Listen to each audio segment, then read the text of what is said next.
ہم نے اس کا پورا پلان بنایا ہوا ہے. ان کو ہم نے کرنا کیا ہے کہ ان کو ایک ہولڈنگ کمپنی میں لے آئیں گے اور ہماری کوشش ہوگی کہ ان کو بالکل پولیٹیکل پریشر سے نکال کے ان کو پروفیشنل ادارے بنا دیں. سب سے امپورٹنٹ چیز یہ ہے کہ بیوروکریسی کو ڈی پولیٹیسائز کیا جائے, میرٹ لے کے آئے.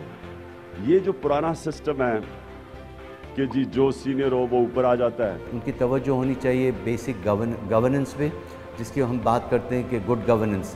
تو گڈ گورننس سول سروس اور سول جو امپلائیز ہیں ان کے بغیر گورنمنٹ نہیں چلتی. تو ان کو خاص طور پر توجہ دینی پڑے گی سول سروس ریفارمز کی طرف. اور جب اگر اچھے افسران اپنی جگہ پہ آئیں گے, میرٹ پہ آئیں گے اور سفارشوں سے نہیں آئیں گے اور ان کی پرفارمنس جج ہوگی, تو باقی کام تو لیڈر کا کام ہے کہ یہ اچھی ٹیم بنانا اور پھر لوگوں کو راستے پہ لگا دینا اور ان سے کام لینا ہے. ایگریکلچر میں جو آج آپ انویسٹمنٹ کریں گے وہ آپ کو 8-9 مہینے کے بعد اس کے ایفیکٹس نظر آ جائیں گے. اس ملک کے اندر اگر آپ نے غربت کم کرنی ہے تو سب سے زیادہ تو غربت اس وقت دیہاتی علاقوں میں ہے. انوائرمنٹ ہے, دیکھیں ماحولیات ہے. کراچی کے اندر آپ ٹیمپریچر دیکھیں, اتنے ہائی ٹیمپریچرز کبھی نہیں تھے. تو گلوبل وارمنگ ایک ریالٹی ہے. پاکستان اس سے بہت بری طرح افیکٹ ہونے والا ہے. تو ہم ایک کیٹاسٹروفی کی طرف دیکھ رہے ہیں جس کا صرف ایک ہی توڑ ہے, درخت اگانا.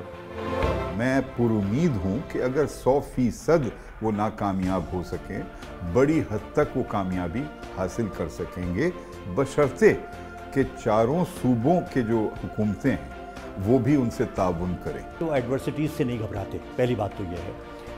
مشکل کا مقابلہ کرنا انہوں نے ہمیشہ سیکھا ہے اور ان کا کیریئر اس بات کا گواہ ہے. I wish him good luck کہ عمران خان کامیاب ہوں اور اپنے جو وعدے انہوں نے کیے ہیں پہلی تقریر میں یا اپنے مینیفیسٹو میں اس پر عمل درآمد کریں. ایک دن آئے گا کہ پاکستان میں کوئی زکوٰۃ لینے والا نہیں ملے گا, اور ہم انشاءاللہ ان ملکوں کی مدد کریں گے جن کو اللہ نے زیادہ نہیں دیا, جدھر غریب لوگ ہیں. ہم وہ ملک ہوں گے جو لوگوں کی مدد کیا کریں گے. وہ ہے میرا آئیڈیا پاکستان. میں وہ پاکستان دیکھنا چاہتا ہوں.